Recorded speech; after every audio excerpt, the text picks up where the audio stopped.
একটা মেয়ে চাইলে কি না পারে, একটা মেয়ে চাইলে সব কিছু করতে পারে। মেয়েরা মায়ের জাতি। একটা মেয়ে কখনো বউ হয়, কখনো বোন হয়, কখনো মা হয়। কেন বলুন তো?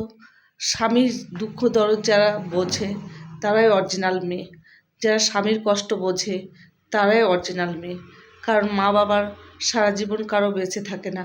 যে মায়ের কথা শুনে চলবে, বাবার কথা শুনে চলবে, সে স্বামীর সংসার করতে পারবে না। আর স্বামীর সংসার করতে গেলে স্বামীকে বুঝতে হবে, স্বামীর অভাব, সুখ, দুঃখ সব কিছু তাকে মেনে নিতে হবে। স্বামীর শুধু টাকা থাকলে স্বামীকে ভালোবাসবে, টাকা না থাকলে স্বামীকে ভালোবাসবে না, টাকা না থাকলে স্বামীকে দেখতে পারবে না। সেগুলোর মেয়ে মেয়ে না। আর সেগুলোর মেয়ে সংসার করা মেয়ে না। যারা টাকাকে ভালোবাসে তারা স্বামীকে ভালোবাসে না। আর যারা স্বামীকে ভালোবাসে টাকাকে প্রয়োজন পড়ে না। স্বামী থাকলেই সব কিছু হবে। আর স্বামী সারা জীবন দুঃখে সুখে সবসময় স্বামীর পাশে থাকবে। কারণ স্বামীর মতো কেউ হবে না। আজ বাবা মা বেঁচে আছে, কাল থাকবে না, কিন্তু স্বামী আপনাকে জড়িয়ে ঘিরে আপনার দুঃখ সুখ সব সয়ে নেবে। সবটাই তার জুড়ে। একটা মেয়েকে একটা স্বামী যতটা ভালোবাসতে পারবে, একটা মেয়ে যখন কোনো গোপনে অসুখ বিসুখ হবে সেটা স্বামীই সামাল দিয়ে নেবে, স্বামী সব কিছু দেখে নেবে। কিন্তু বাবা মা তা পারে না, পারে না। সব কিছু বাবা মার কাছে শেয়ার করতেও নেই। দুঃখ কষ্ট নিয়েই মেয়েদের জীবন।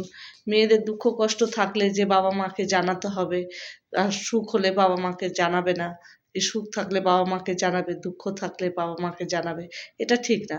সম্পূর্ণ কথা বাবা মাকে শেয়ার করতে হয় না। কারণ মারা কষ্ট পায়, বাবারা কষ্ট পায়।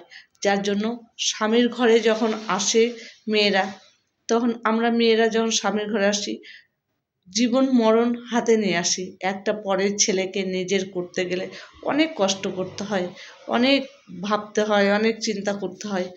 পরের মাকে নিজের মা করতে চাইলেও অনেকের হয় না। পরের মা কখনো আপন হয় না।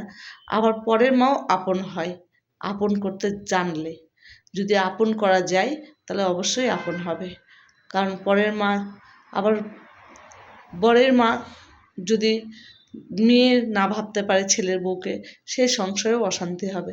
তাই সবাইকে মেনে নিয়ে চলতে হবে। স্বামীকেও মানতে হবে, বউয়ের প্রতি ভালোবাসা দিতে হবে, বউকেও ভালোবাসা দিতে হবে স্বামীর প্রতি।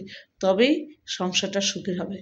দেখুন, শুধু মাছ মাংস খেলে সুখ আসে না, আলু সেদ্ধ ভাত খেয়েও সুখ আসে যদি স্বামী ভালো হয় আর বউ ভালো হয়। স্বামী স্ত্রীর ভালোবাসাই যথেষ্ট। এই ভালোবাসাটা বাবা মাও দিতে পারবে না। তো আমার কথাটা যদি ভালো লাগে থাকে বন্ধুরা, সবার মাঝে একটু শেয়ার করে দেবেন।